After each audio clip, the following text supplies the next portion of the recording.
Monsieur Mougin, bonjour. On est bien heureux de voir que vous venez de France pour rencontrer les gens du Québec et les gens de la région de Montmagny. Donc vous êtes président de MC2. Pouvez-vous nous dire un petit peu plus quelle est la compagnie que vous représentez?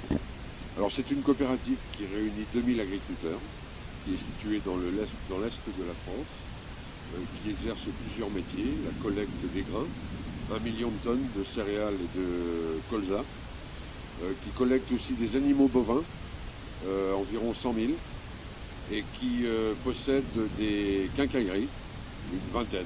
Et quelques productions laitières? Non, les agriculteurs font des productions laitières, mais notre coopérative n'est pas sur ce métier. C'est une autre coopérative qui s'en occupe. Et vous êtes également le président des syndicats coop de France. Alors en effet, je préside le syndicat de toutes les coopératives agricoles en France.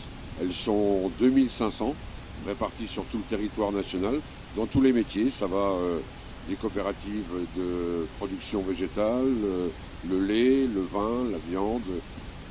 À peu près tous les métiers ont des coopératives sur le territoire. Et l'objectif premier donc, de ce déplacement, de cet échange avec le Québec, quel est-il?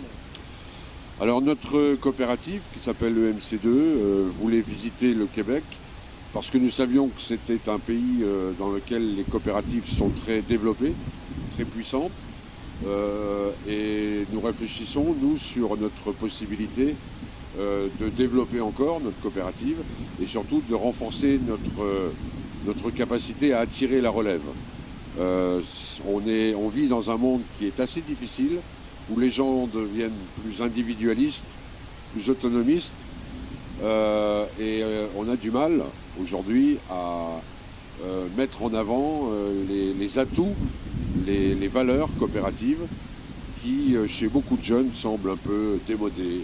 Je comprends qu'outre-mer, le Québec inspire par son modèle coopératif. Tout à fait, le Québec est un exemple en la matière et toutes les coopératives que nous avons visitées démontrent à la fois leur performance et surtout la bonne relation qu'elles réussissent à entretenir avec les agriculteurs, avec leurs membres. J'ai aussi parlé ici avec quelques producteurs français qui vous accompagnent. Plusieurs m'ont souligné leur inquiétude par rapport aux normes françaises au niveau environnemental qui sont de plus en plus strictes et qui jubilaient quasiment à voir les possibilités qui existent ici. Est-ce que vous ressentez ça également?